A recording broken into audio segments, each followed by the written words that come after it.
a todo este equipo de líderes, que las más ricas bendiciones del Señor estén con ustedes. Estamos muy contentos. Pastor Giancarlos, estaremos orando por ese programa de discipulado y esperamos que el Señor pues nos dé el ánimo, ¿verdad? El ánimo pronto, me gusta esa palabra, ánimo pronto, para que nuestra iglesia se levante completamente y que esa ola que inicia en la Unión Venezolana Occidental también se transmita con esa pasión y ese fervor a toda nuestra iglesia a nivel mundial. Estamos muy contentos en esta mañana. Hoy tenemos también un tema muy interesante y vamos a ver el Evangelio y la liberación de Israel de Egipto. Los objetivos de este tema, pues, es enseñar que la liberación de Israel de Egipto es también un modelo de la salvación en tres fases. Vamos a mostrar que la Pascua, el cruce del Mar Rojo, la experiencia del Sinaí, el desierto, la llegada a Canaán, la eliminación de los amorreos o los habitantes de Canaán, son un tipo del proceso de salvación en todas sus etapas. Y el texto relacionado con la oración se encuentra en Jeremías 7:16, y aquí es Dios hablando con Jeremías. Dice: tú pues no ores por este pueblo, no eleves por ellos clamor ni oración, ni me ruegues, porque no te oiré. Un texto fuerte. Dios aquí está un poco, ¿verdad?, molesto con la eleccionar de su pueblo. Y muchas veces Dios también se puede molestar con nosotros, ¿no? Aquí Dios le está diciendo a Jeremías: Jeremías, aquí tenemos un problema serio porque este pueblo sencillamente no está entendiendo este negocio. Y en Camino a Cristo, página 96, dice: pretender que nuestras oraciones sean siempre contestadas en la forma precisa y según la cosa particular que deseamos es presunción. Si cuando oramos también debemos tener cuidado, ¿verdad? De que estamos orando también en la dirección de la voluntad de nuestro Dios. Y es importante que nosotros también tengamos esto pendiente. Muchas veces queremos que Dios responda nuestras oraciones cuando en realidad las mismas no necesariamente cuentan con su aprobación, su dirección, y nosotros lo sabemos. Eh, y este es el caso aquí de Jeremías. Así que es bueno que nosotros entendamos que Dios tiene un propósito fundamental. Y ese propósito fundamental es salvar a las personas.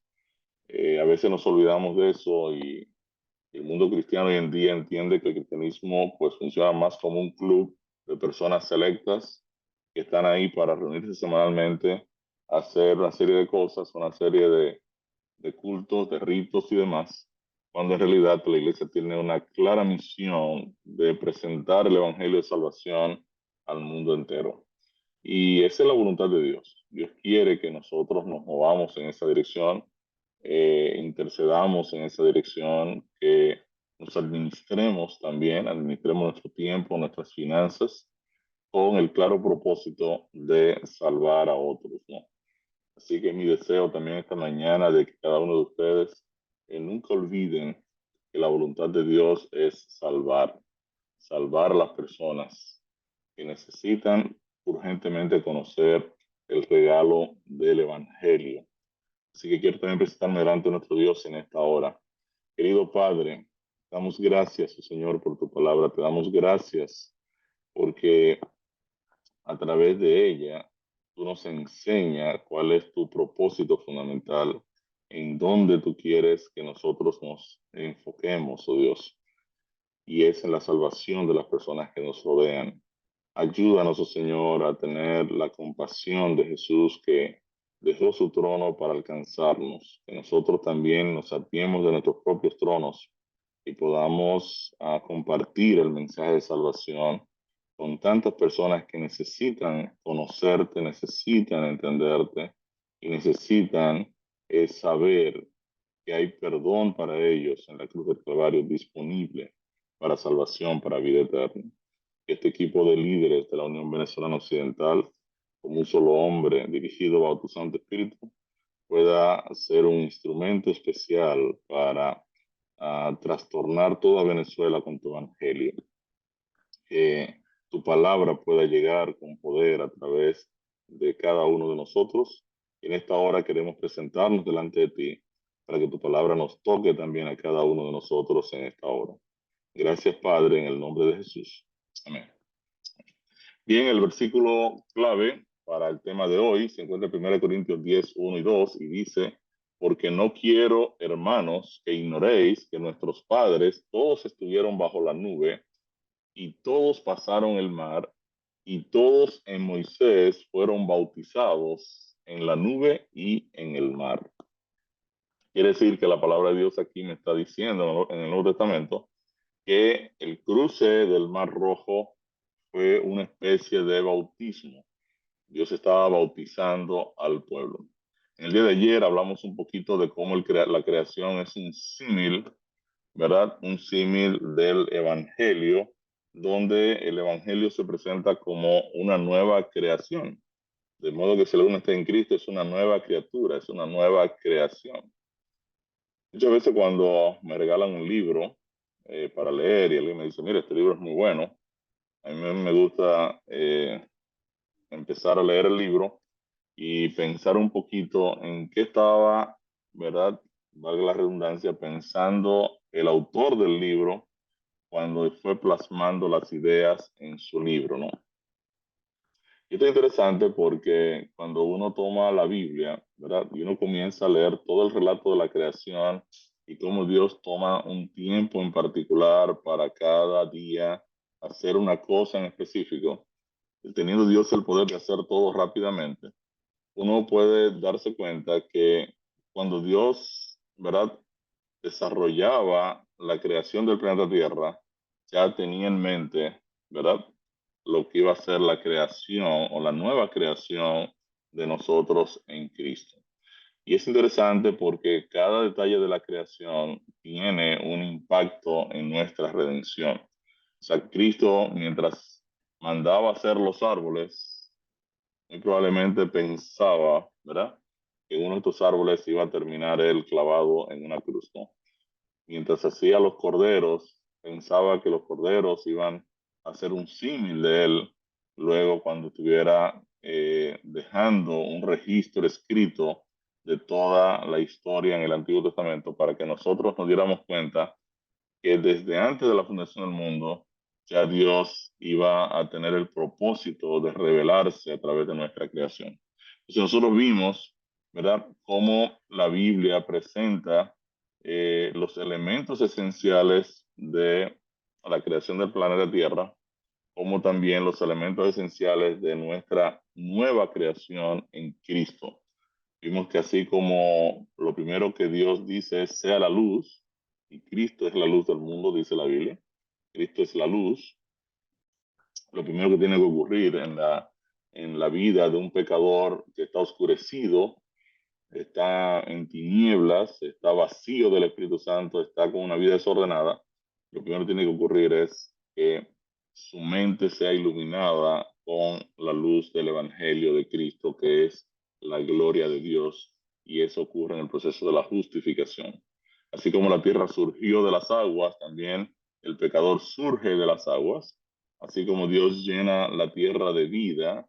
La Biblia dice que el Espíritu es el que da vida, el que nos vivifica. La presencia del Espíritu de Dios nos trae nuevas experiencias cada día en nuestras vidas, en el proceso de la santificación.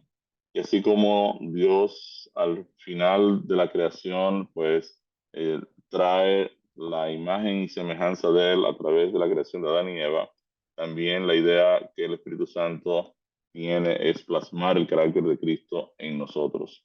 Finalmente, Dios reposa el sábado de su obra terminada y el pecador redimido reposa en Cristo para siempre de la redención.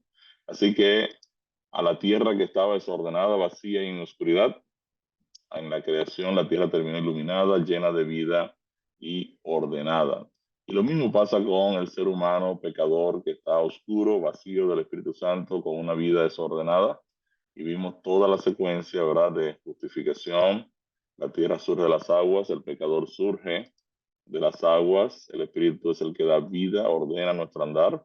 De igual manera, en el pecador, en la creación ocurrió así, en el pecador ocurre lo mismo, ¿verdad? Luego la imagen de Dios en nosotros, ¿verdad? Es lo que el Espíritu quiere lograr en nuestras vidas. Y finalmente, Dios descansa el sábado de su determinada, el pecador descansa en Cristo de, del problema del pecado. Así que con Jesús, el ser humano se encuentra iluminado con la luz del Evangelio, lleno del Espíritu Santo, una vida ordenada, semejanza de Cristo, reposando en la salvación eterna. Ahora, en este estudio, nosotros vamos a ver cómo la Biblia compara el proceso de salvación del hombre de la esclavitud del pecado con la liberación de Israel de Egipto. Y aquí tenemos entonces un segundo relato que de manera extraordinaria sigue la misma secuencia de la estructura del Evangelio y lo que vamos a ver en detalle, ¿no? Entonces, la liberación de Israel de Egipto es el acontecimiento histórico al cual las escrituras más se refieren, tanto en el Antiguo como en el Nuevo Testamento. A través de los siglos, Dios se refirió a este evento como símbolo de su poder para redimir. Palabras como Pascua, Cordero, Puerta, Redención, Liberación, Esclavitud, son usadas en relación con la liberación del problema del pecado. Quiere decir que si usted toma la Biblia en los salmos, en los profetas mayores, menores, usted se va a dar cuenta que en múltiples ocasiones, ¿verdad? La palabra de Dios en el Antiguo Testamento, también en el Nuevo, hacen referencia a la liberación de Israel de Egipto como un acto de poder de Dios, de gran poder, así como lo ocurrido en la creación. Eh, Dice aquí, lee Éxodo 3:1, donde se encontraba Moisés mientras apacentaba los rebaños de su suegro. La Biblia dice que Moisés estaba en Madián, ¿verdad? Estaba apacentando las ovejas de Jetro, su suegro, y estaba en el desierto y llegó hasta Horeb, el monte de Dios. Horeb es también el Sinaí, ¿no? El Sinaí. Aquí ustedes ven una foto del Sinaí. Nosotros, nuestra familia, estuvimos ahí, una visita que hicimos a Israel. Llegamos de noche al Sinaí y increíblemente, pues un grupo decidió subir arriba, entre ella mi esposa y mis hijos. Yo me quedé abajo porque estaba un poco oscuro y, y todo un grupo de personas subieron allá arriba al Sinaí, ¿no? Dicen que la experiencia fue tremenda porque al final no vieron nada, era de noche. Y para mí eso fue bien peligroso y yo quedé pues, muy preocupado. Pero este es el Sinaí, ¿no? Es un monte donde la Biblia llama al monte de Dios, aquí donde Elías también subió cuando estaba deprimido. Él salió a buscar a Dios en su monte, correcto. Está ubicado en Egipto. El monte Sinaí es hoy propiedad de Egipto, ¿no? Está en territorio egipcio. Y Moisés estaba aquí apacentando las ovejas de su suegro Jetro, dice la Biblia. ¿Qué sucedió entonces? Ustedes conocen bien la historia. Moisés se acerca a un arbusto, una zarza que ardía y no se consumía. Y entonces cuando se acerca, ¿verdad? Él escucha una voz del arbusto que dice, Moisés, Moisés. Y respondió, heme aquí. Y entonces ahora del arbusto escucha la voz que dice, no te acerques, quita tu calzado de tus pies porque el lugar en que tú estás es tierra santa. Y ahora empieza Dios a hablar con Moisés y le dice, Moisés, yo soy el Dios de tu padre, Dios de Abraham, Dios de Isaac, Dios de Jacob. Y dice el texto que Moisés cubrió su rostro porque tuvo miedo de mirar a Dios. Y ahora dice Dios, bien he visto la aflicción de mi pueblo que está en Egipto y he oído su clamor a causa de sus exactores, a causa de las personas que lo están, ¿verdad? Que están abusando de ellos, que están controlándolos, que son, ¿verdad? Los que los han esclavizado y he conocido sus angustias, dice a Dios, y he descendido para librarlos de mano de los egipcios y sacarlos de aquella tierra a una tierra buena y ancha. Entonces dice, el clamor pues de los hijos de Israel ha venido delante de mí. También he visto la opresión con que los egipcios los oprimen. Ven por tanto ahora, dice Dios a Moisés, y te enviaré a Faraón para que saques de Egipto a mi pueblo, los hijos de Israel. Entonces Moisés ahora responde a Dios, ¿y quién soy yo para que vaya Faraón y saque de Egipto a los hijos de Israel? O sea, aquí en este encuentro, la zarza ardiente, en el monte Sinaí, Dios llama a Moisés y le da la tarea de liberar a Israel de Egipto. ¿Qué instrucción Dios le da a Moisés?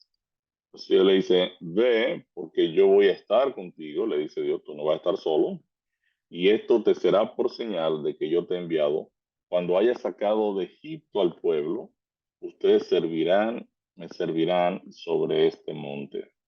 Interesante porque ahora, perdón, ahora Moisés tiene una tarea. Dios le ha asignado una misión que es ir y buscar a Israel, que está allá en, en Egipto, y traerlo al monte Sinaí.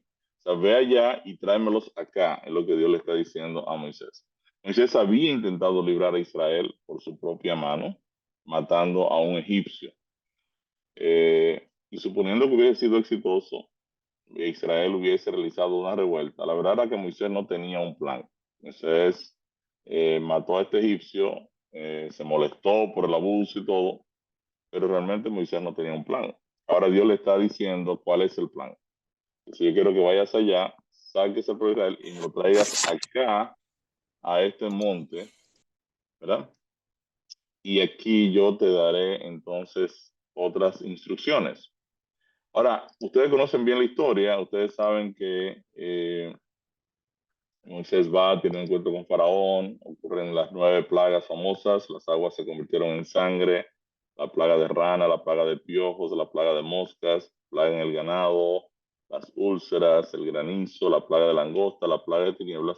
Dios trae 9 grandes plagas sobre Egipto, consistente en grandes milagros y maravillas. Y la reacción del faraón en cada una de estas plagas fue terrible, ¿no? Dice Éxodo 8:15 que viendo Faraón que le habían dado reposo, cada vez que él viene una plaga, él llamaba a Moisés y Aarón y le pedía que, que miren, intercedan por mí delante de Dios y quiten esta plaga del medio. Cuando eso ocurría, dice el texto, que el corazón de Faraón se endurecía. Y esto es lo que yo llamo una persona necia, ¿no? O sea, porque llega un momento en que los asistentes de Faraón le dicen, pero amigo, usted no se da cuenta que Egipto está destruido. O sea, tú vas a seguir con este show, con este relajo. Pero Faraón se había endurecido, dice Éxodo 8:19. Entonces los hechiceros dijeron a Faraón, dedo de Dios es este, no podemos replicar esta plaga. Y el corazón de Faraón se endureció y no escuchó a Moisés y Aarón como Jehová lo había dicho. En algunos casos, también el texto bíblico dice que Dios endureció el corazón de Faraón. Hay muchas personas que utilizan esos textos para decir que es extraño que Dios tenga que endurecer el corazón de una persona. No, la manera en que Dios endurece el corazón de una persona es sencillamente haciendo lo contrario de como Él lo ablanda. Y Él ablanda el corazón de una persona cuando coloca su Espíritu Santo, cambia nuestros corazones y coloca el Espíritu Santo a morar en nosotros. Quiere decir que la manera contraria a esto es la manera de endurecer el corazón y es sencillamente no poniendo su espíritu en la persona. Cuando una persona ha rechazado, ¿verdad?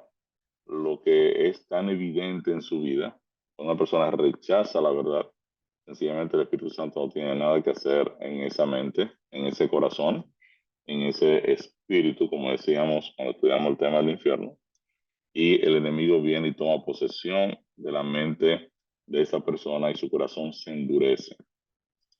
Ahora, ¿qué le pidió Dios a Moisés en esos 12, 3 al 31?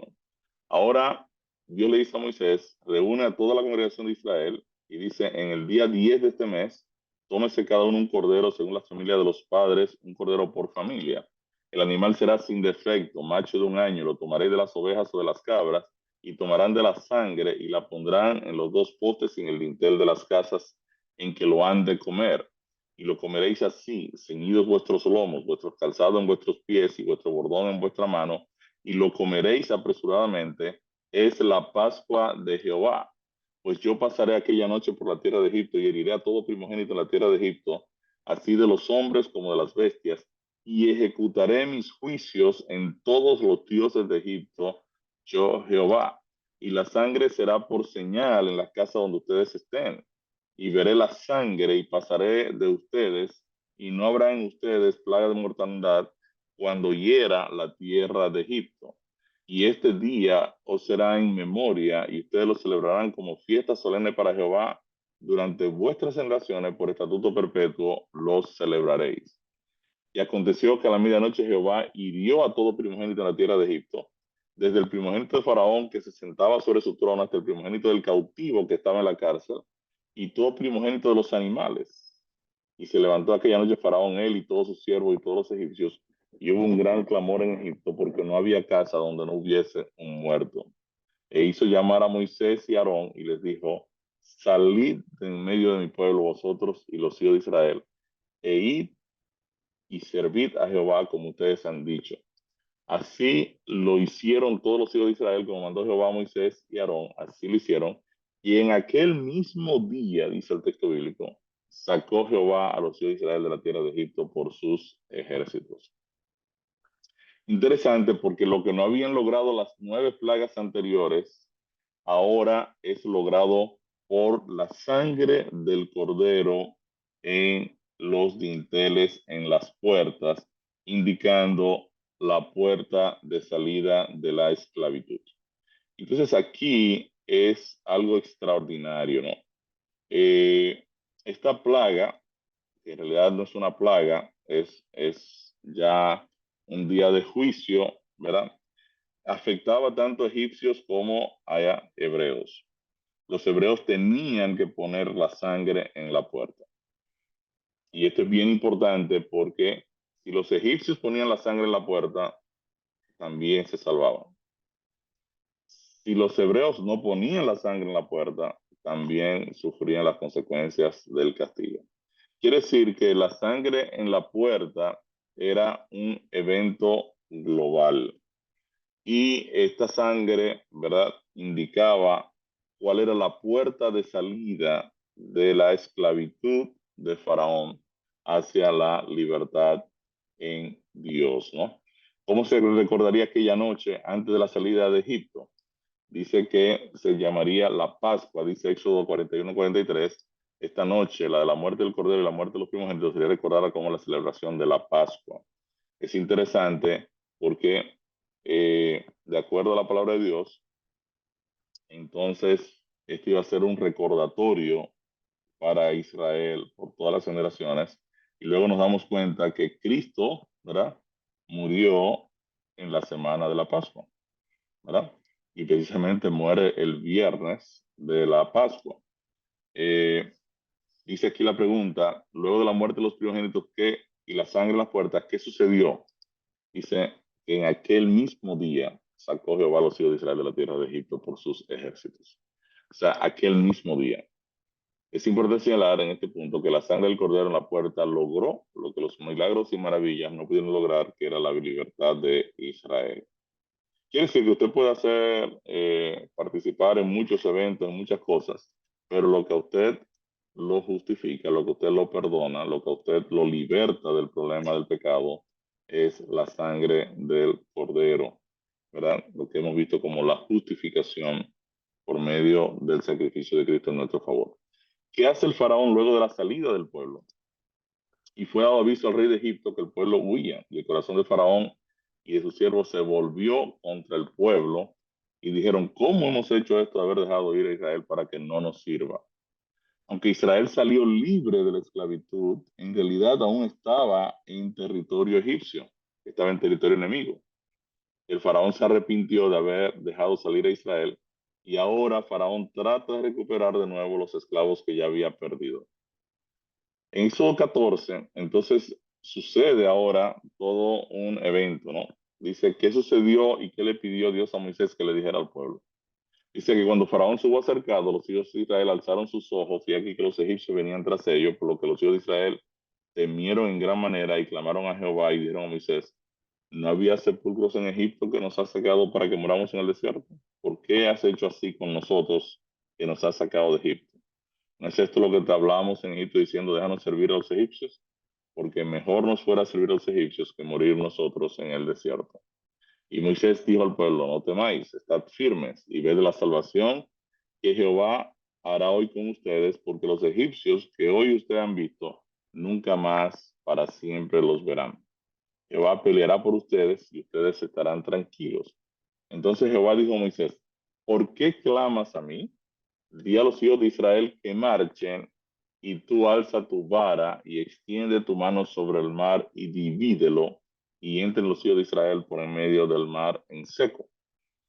La verdad es que cuando Moisés le dice al pueblo, tranquilos, no tengan miedo, quédense tranquilos, ustedes van a ver la salvación de Dios, Dios le dice a Moisés, esa no es la prédica que va ahora, ¿no? Dios se molesta un poco a Moisés, le dice a Moisés, esa no es la prédica. La prédica es dile que se metan al agua y tú alza tu vara sobre el mar. Dile a la gente que se meta al agua. O sea, es importante que veamos aquí que Dios le dice a su pueblo, hay que entrar al agua, ¿verdad? ¿Qué ocurrió entonces en el cruce del Mar Rojo? Usted conoce la historia, ¿verdad? Moisés extendió su mano sobre el mar y el mar se abrió, se formaron dos muros de agua, ¿verdad? Y Israel pasó por en medio del mar, ¿verdad? Y Faraón con su ejército siguió a Israel. En ese proceso, mientras Israel cruzaba, Dios había puesto, ¿verdad? Dice el texto, con su presencia, una separación entre los egipcios y su pueblo. Mientras el pueblo estaba iluminado, los egipcios estaban oscurecidos. Hasta que Israel pasó, entonces Dios quitó su presencia de en medio, ¿verdad?, de Faraón e Israel. Y Dios hizo cruzar eh, el Mar Rojo a todo su pueblo. Entonces es importante este hecho porque el cruce del mar implicó la libertad total de Israel para nunca más ser esclavo de Faraón. Es interesante porque ahora el cruce del Mar Rojo es lo que separa al pueblo de Israel de estar en territorio enemigo ahora a estar en el territorio de Dios, que paradójicamente es un desierto. O sea, de estar en Egipto, donde había alimentos en abundancia y algunas cosas que venían con ese paquete de vida, eh, siendo esclavos, ahora ellos pasan a ser libres, a depender totalmente de Dios en un lugar inhóspito, ¿no? Entonces, sin embargo, ya están libres. Lo que separa a Israel de estar en territorio enemigo a ahora estar en el territorio bajo la dirección de Dios es el cruce del Mar Rojo. ¿Cómo proveyó Dios a su pueblo en el desierto? Entonces, aquí en Éxodo 16 se narra la historia del maná. Dios ahora provee el pan de alimento para Israel. Este pan ya lo vimos en, eh, en el tema de la resurrección de Cristo, ¿verdad? Eh, como el maná, pues era un símbolo del cuerpo de Cristo. Era un pan que se daña como se daña la carne, ¿verdad? Mientras el pan tradicional en nuestras casas toma moho, el maná desarrollaba gusanos y olía mal. Quiere decir que es un pan extraño que eh, se daña como la carne, ¿no? También vemos que Dios proveyó agua para su pueblo en Egipto, en el desierto, perdón, y Dios proveyó tanto el pan como el agua al pueblo en el desierto y les dio vida en el desierto. ¿Dónde terminó Moisés llevando al pueblo? Dice de Éxodo 19, aquí se narra la historia de que en el mes tercero de la salida de los hijos de Israel de la tierra de Egipto, en el mismo día llegaron al desierto de Sinaí. Y ahora Dios le dice a Israel Si ustedes dan oído a mi voz y guardan mi pacto, ustedes van a ser mi especial tesoro sobre todos los pueblos, porque mía es toda la tierra, y ustedes me serán un reino de sacerdotes y gente santa. Estas son las palabras que tú dirás a los hijos de Israel, le dice Dios a Moisés. Quiere decir que para Dios, su pueblo entero iba a ser un reino de sacerdotes. Israel, después de la experiencia del Sinaí y ver todo el poder de Dios y cómo el monte se puso, ¿verdad? Dice el texto, al rojo vivo, la gloria de Dios estaba en el monte. Israel tuvo miedo y ellos renunciaron al hecho de ser un reino de sacerdotes, y es por eso que Dios establece la estructura sacerdotal, ¿no?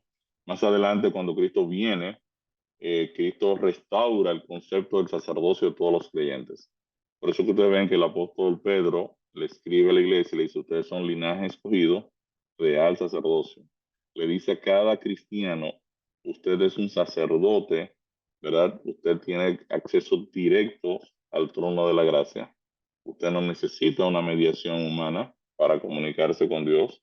Usted es un sacerdote, ¿no? Dios quería que Israel fuera también un reino de sacerdotes, donde todas las personas tuvieran acceso directo ante Dios. Eh, pero lo importante aquí es que en el mes tercero ellos llegan al monte Sinai.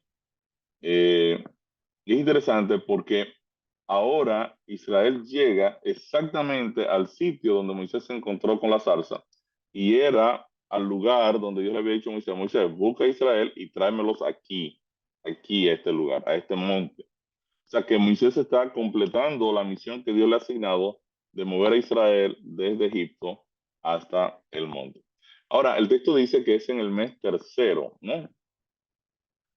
En Éxodo 19 nos dice eso, ¿verdad? Ese fue el texto que leímos, en el mes tercero. Y en Éxodo 20 se narra ahora que Dios entrega los 10 mandamientos a Israel en el monte. En el mes tercero es interesante porque cuando usted analiza los meses del año hebreo, usted se da cuenta que los meses pues son muy parecidos, son de 30 días en el calendario hebreo. Israel, Hezban, Kislev, Tebet, Shevat, Adar, Nisan, Liar, Sivan, Tamuz, Af, Elul. Quiere decir que en el mes tercero, Israel sale en el mes de Nisan, ¿verdad? Y en el mes tercero sería el mes de Sivan. Cuando usted analiza, por ejemplo, Israel sale de Egipto el 14 de Nisan. Este día fue declarado como la fecha de la Pascua, de acuerdo a Levítico 23:5. El 16 es el cruce del Mar Rojo, correspondería al 16 de Nisan, era un recuerdo del cruce del Mar Rojo, y el 6 de Sivan, ¿verdad? Israel llega en el mes tercero, sería en el mes de Sivan, ¿verdad? En el mes tercero, en el mismo día del mes, el primer día del mes, Israel llega, ¿verdad? Hasta el monte Sinaí, y es aquí donde Dios le dice a Israel que se prepare porque le va a entregar su ley. Entonces, al sexto día de este encuentro, Dios entrega entonces los mandamientos, ¿verdad? Las 10 tablas de mandamientos que fueron escritas por el dedo de Dios. Vimos que el dedo de Dios es el Espíritu Santo. Quiere decir que del 14 de Nisan al 6 de Sivan habían 50 días. Este día era el día de Pentecostés. Quiere decir que Dios entrega los 10 mandamientos en un día de Pentecostés. Y así como un día de Pentecostés dio inicio a la iglesia cristiana, de igual manera un día de Pentecostés con la entrega del pacto de Dios a su pueblo, también se da inicio al pueblo de Dios, ¿no? Entonces, obviamente, la entrega de los 10 mandamientos en el Sinaí es el evento que marca el inicio de Israel como un pueblo escogido por Dios para darla a conocer. Eh, Hoy, tristemente, son muchos quienes dicen creer en el Espíritu Santo y sus manifestaciones de Pentecostés, pero descartan la ley de Dios. Y es importante que nosotros sepamos que el Espíritu Santo en un Pentecostés escribe los 10 mandamientos en la piedra, ¿no? Eh, También en Éxodo 20 nosotros vemos que hay un prerequisito que Dios presenta para nosotros observar sus mandamientos, y es que somos libres. Si usted lee Éxodo 20, donde están los 10 mandamientos, usted se va a dar cuenta que Dios empieza diciendo: yo soy Jehová tu Dios, que te saqué de la tierra de Egipto, de casa de esclavitud, de casa de servidumbre. Y ahora Dios empieza a citar los mandamientos. No tendrás dioses ajenos delante de mí, viene el primer mandamiento. Quiere decir que el principio que está detrás de la obediencia es la libertad. La libertad. Yo le decía a un grupo de amigos que no es posible observar el sábado a menos que no seamos libres. Si usted está dependiendo de un empleador necio, ¿verdad? Que no quiere dar el sábado libre, este, sencillamente les estaría muy difícil a usted guardar el sábado. Hay muchas personas que no guardan el sábado por temor a perder sus trabajos.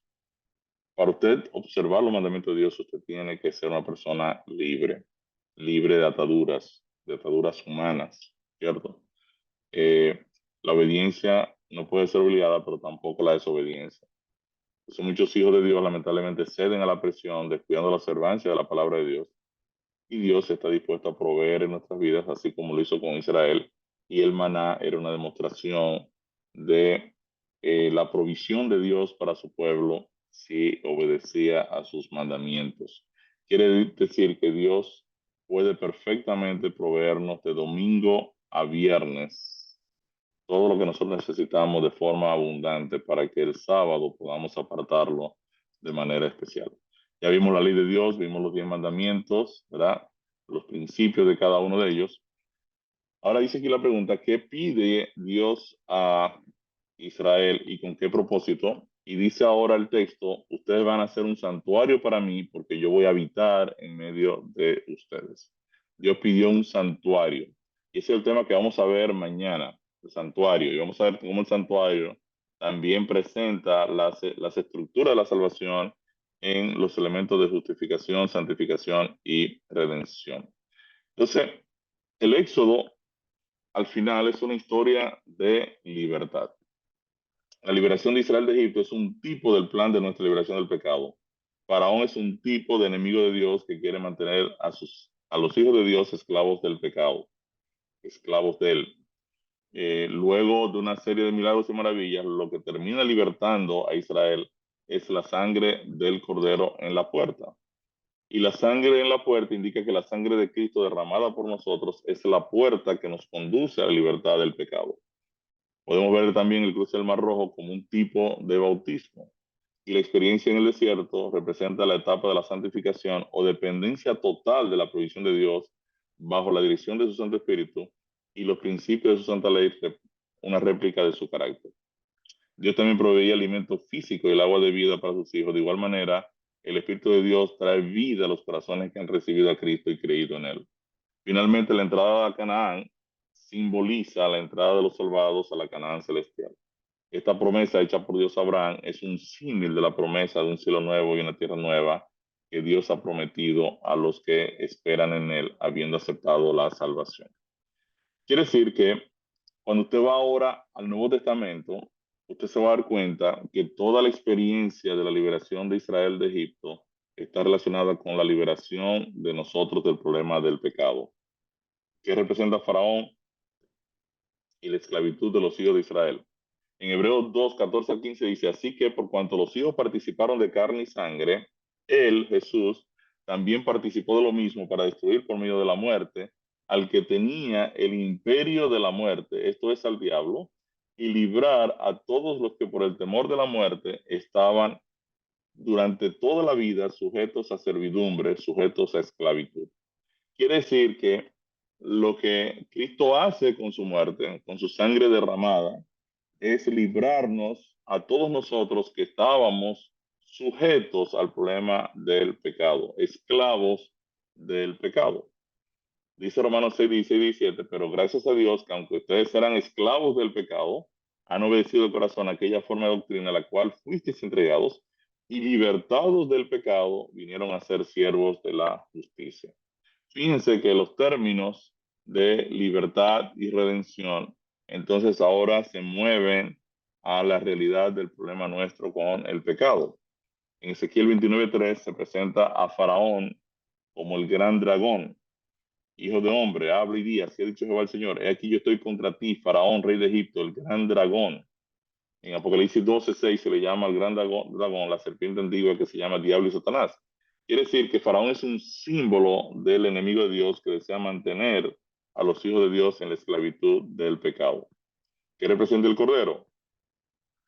Dice la palabra de Dios en Juan 1:29 que Cristo es el Cordero. Juan ve a Jesús que venía a él y dice, he aquí el Cordero de Dios que quita, la palabra aquí es airó el pecado del mundo. En realidad, la traducción no debió ser quitar, porque airó significa que carga, que levanta, que alza, que lleva cargando el pecado del mundo. Recuerden que decíamos que cuando la palabra de Dios habla de perdonar en el Antiguo Testamento, la palabra es en hebreo nasá, que significa cargar. Cuando Dios le dice a Moisés en Éxodo 34:6 y 7, Moisés, Jehová, Jehová, fuerte, misericordioso y piadoso, que carga las iniquidades, las transgresiones y el pecado. Lo que Dios está diciendo es que la manera en que el pecado se perdona es cuando otro lo carga. Y lo que Juan está diciendo aquí, este es el Cordero de Dios que va a cargar con tu pecado. Te va a perdonar, sí, quitándote tu pecado, pero él cargándolo. Recuerden que decíamos que el pecado no es perdonable en el sentido que nosotros entendemos el perdón, que nos hacemos los locos con las consecuencias del pecado o la consecuencia de la desobediencia. El pecado demanda la muerte del pecador. Quiere decir que la manera de que el pecado se perdona es cuando hay vida derramada y esa vida tiene que ser eterna porque la condena del pecado es muerte eterna.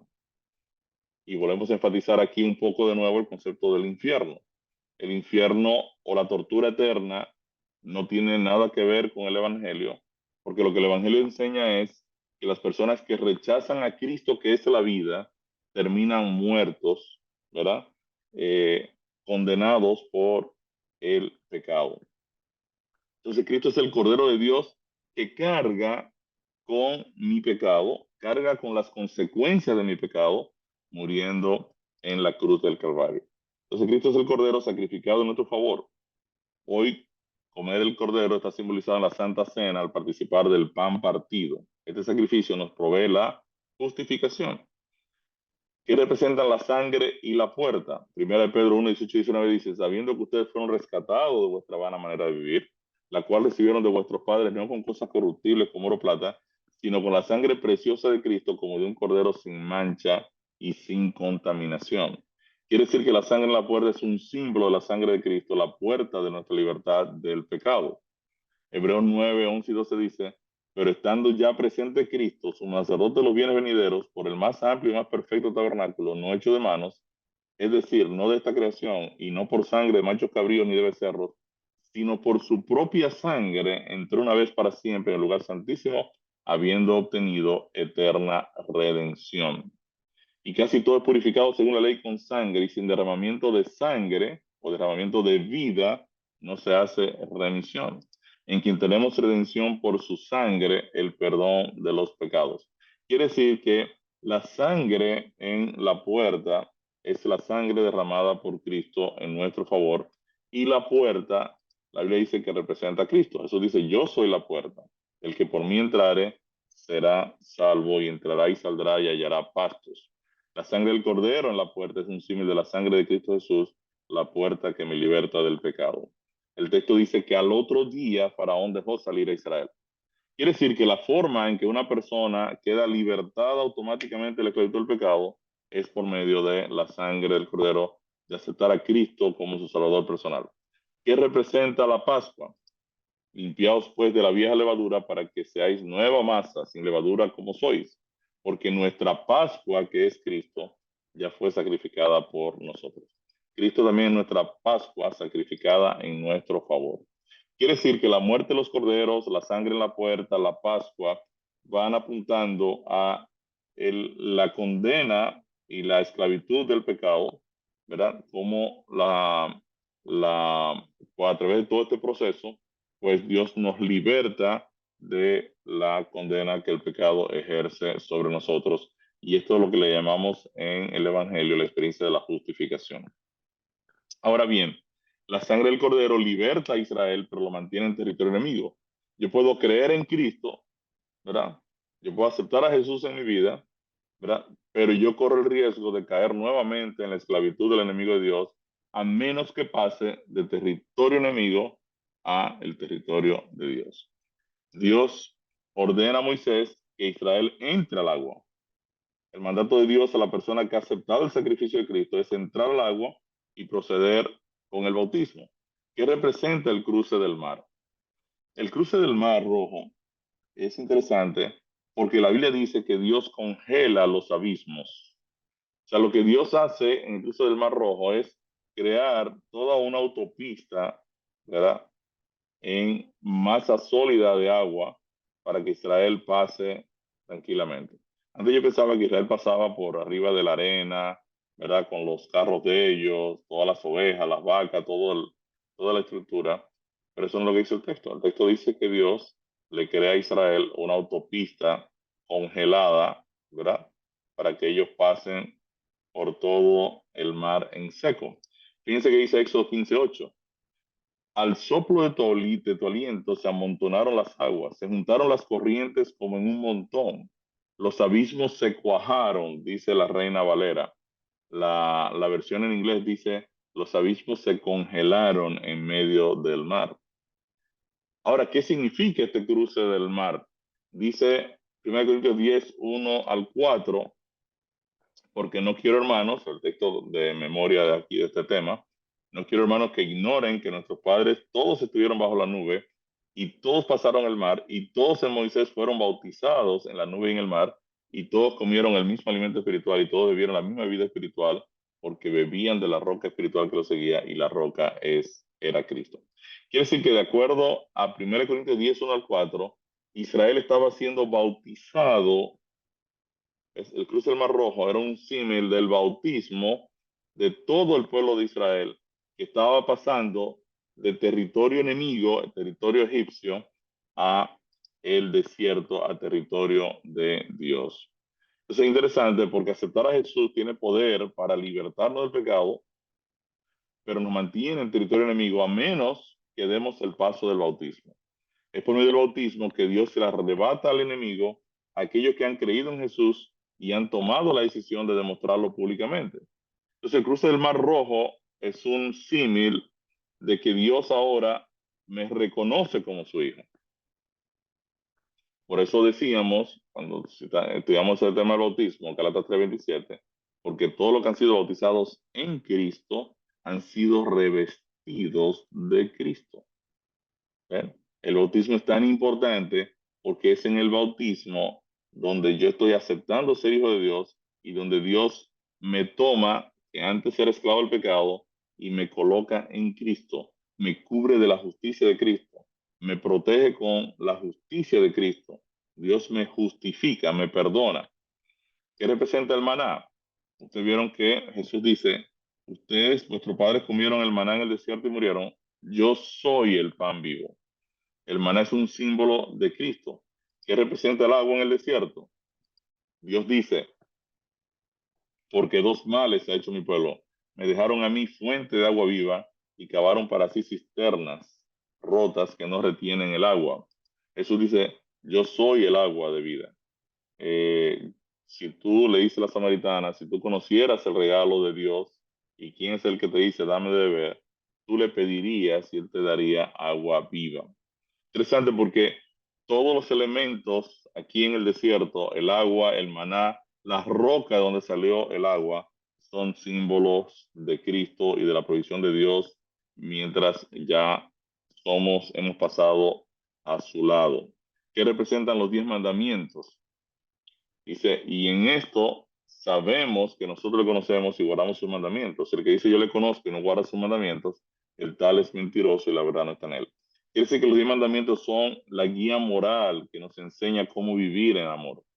Ahora Dios entrega los mandamientos a Israel luego de ser liberado, no en Egipto. Y esto es bien importante de explicarlo, porque Dios no le entrega a Israel los 10 mandamientos cuando están en Egipto. Él dice, mira, a partir de ahora ustedes van a obedecer, y si ustedes obedecen, entonces los libertamos. No. Dios entrega los mandamientos cuando Israel ha sido libertado de la esclavitud de Faraón. Y de igual manera, nosotros debemos saber que la ley de Dios no es un medio de salvación, sino que la ley de Dios es la norma de vida de aquel que ha sido libertado del pecado y va ahora a ser guiado por el Espíritu de Dios a vivir en amor. ¿Qué representa el tabernáculo en el desierto? Dice, ¿y qué concordia Cristo con Belial? ¿O qué parte el creyente con el incrédulo? ¿Y qué acuerdo hay entre el templo de Dios y los ídolos? Porque ustedes son el templo del Dios viviente, como Dios dijo, habitaré y andaré entre ellos y seré su Dios y ellos serán mi pueblo. Quiere decir que luego del bautismo, el Espíritu Santo viene a morar en nosotros. El tabernáculo en el desierto es un tipo de la habitación de Dios en medio de su pueblo. La etapa del desierto, con la provisión de Dios, el agua, el maná, la entrega de la ley en el Sinaí y el tabernáculo, representan la etapa de la santificación, que representa la llegada a Canaán, sino que os habéis acercado al monte de Sión, a la ciudad del Dios vivo, la Jerusalén, la celestial, a la compañía de muchos millares de ángeles, a la congregación de los primogénitos que están inscritos en los cielos. Canaán o la tierra prometida representa la herencia prometida por Dios a su pueblo en el reino de los cielos o la redención, que representa la destrucción de los amorreos. Dice, porque los malignos serán destruidos, pero los que esperan en Jehová, ellos heredarán la tierra. Mas los impíos perecerán, y los enemigos de Jehová, como la grasa de los carneros, serán consumidos, se disiparán como el humo. Porque los benditos de él heredarán la tierra, y los malditos de él serán destruidos. Quiere decir que la destrucción de los amorreos cierra el ciclo de la salvación en la etapa de la redención, al mismo tiempo que los redimidos heredan la tierra, los impíos que rechazaron el evangelio son destruidos. Quiere decir que Canaán y la destrucción de los impíos entonces representan ya la redención o la llegada a la tierra nueva que Dios nos ha prometido, ¿no? Y en numerosos pasajes de la Biblia nosotros podemos ver toda la historia, toda la experiencia, ¿verdad? De la liberación de Israel de Egipto. Salmo 66, Salmo 78, 105, Isaías 63, Hechos 7. Todo esto son citas bíblicas donde Dios recuerda, ¿verdad? Su poder de liberar o de redimir eh, a través de el símil de la liberación de Israel de Egipto. Mi respuesta al tema: en numerosos pasajes de la Biblia se recuerda la liberación de Israel de Egipto. ¿Cómo podría entenderse esta misma historia como una metáfora de liberación del pecado? En resumen, ¿qué hemos aprendido? Hemos aprendido, si vemos en secuencia gráfica, Moisés tiene una teofanía, un encuentro especial con Dios en la zarza. Israel se encontraba esclavo en Egipto, era un periodo de oscuridad. Moisés inicia la liberación por orden de Dios, ¿verdad? Grandes milagros y señales ocurren, las aguas se convierten en sangre, la plaga de luego de ranas, la plaga de los piojos, la de las moscas, la plaga del ganado, la plaga de las úlceras, la plaga del granizo, la plaga de las langostas, y la plaga de las tinieblas. Todo Egipto se puso en total oscuridad. Y luego la 10ª plaga implicaba la muerte de los primogénitos. Esta es una forma también de Dios pasarle la cuenta a Faraón, ¿verdad? Cuando tomó a los primogénitos de Israel y los mandó a matar, es donde inicia la historia de Moisés, que es el niño que está siendo cuidado, ¿verdad? Protegido, que luego lo toma la hija de Faraón. Entonces, la 10ª plaga, la muerte de los primogénitos, es la que finalmente le provee la libertad de la esclavitud del pecado a Israel. Dice el texto que al día siguiente fue un día de gran luto para Egipto, pero también fue un día de gran alegría y de gran gozo para Israel, que fue libertado. Aunque Israel fue declarado libre, permanecía aún en territorio enemigo, y el cruce del Mar Rojo entonces es lo que indica la liberación definitiva de Israel de Egipto, a cruzar al otro lado a la presencia de Dios. Interesante, porque la Biblia dice que Dios envió un viento recio, envió un qué, un rúa. Rúa es la palabra para espíritu. Y el Espíritu aquí se relaciona con las aguas, y el Espíritu es el que nos bautiza. Cuando analizamos el estudio del bautismo, vimos que el Espíritu es el que nos bautiza, ¿verdad? Todos fuimos bautizados en un mismo Espíritu, dice la Biblia. Y aquí vemos de nuevo al Espíritu relacionado con las aguas, así como ocurrió en el proceso de la creación del planeta Tierra. El Espíritu se movía sobre la faz de las aguas. Así que el cruce del Mar Rojo cambiaría radicalmente la situación de los hebreos del territorio enemigo a depender de Dios. Vimos también que Dios provee pan y agua en el desierto, ambos símbolos de Cristo, y luego la entrega de la ley de Dios, tanto de forma audible como escrita en el Sinaí. Tanto Canaán, la tierra que fluye leche y miel, que fue prometida a Israel al final de todas sus jornadas, también la Jerusalén celestial es prometida a cada uno de nosotros que hemos aceptado el Evangelio. Hemos aprendido entonces que toda esta liberación de Israel de Egipto es un tipo o un modelo del Evangelio y representa la liberación del pecador por medio de Cristo y por medio del Cordero de Dios. En este modelo vimos el concepto de justificación, la experiencia del cruce del Mar Rojo, el bautismo, la experiencia del desierto, el monte Sinaí, la ley de Dios, el proceso de santificación y la destrucción de los impíos, nuestra redención y nuestra llegada a la Jerusalén celestial como nuestro proceso de redención o glorificación. Así que a través de todo el proceso de la liberación de Israel de Egipto, Dios entonces nos muestra, ¿verdad? Toda la experiencia de nuestra salvación y damos gloria a Dios por su gran salvación. Amén. Oramos. Bendito Dios, Padre querido, te damos gracias, oh Señor, por tu salvación. Gracias porque a través de tu palabra tú nos has mostrado que así como tuviste el poder de liberar a Israel de Egipto con tu mano poderosa, así también tú tienes el poder de librarnos a nosotros del problema del pecado. Queremos, Señor, servirte, queremos agradarte, queremos depender completamente de ti. Queremos contar con tu provisión de alimento, de cubrir nuestra sed, oh Señor, tanto física como también la sed de justicia, ser revestidos, oh Señor, de la justicia de Cristo, ser llenos de tu presencia. Y queremos, Señor, que tú proveas en nuestras vidas, tanto de manera física como también de manera espiritual. Queremos pedirte una bendición especial por cada hermano que está con nosotros en este programa. Llénanos, oh Señor, a cada uno de nosotros con esa hermosa presencia de tu Santo Espíritu y danos un ánimo extraordinario para que podamos compartir este mensaje de salvación a todo este mundo que perece.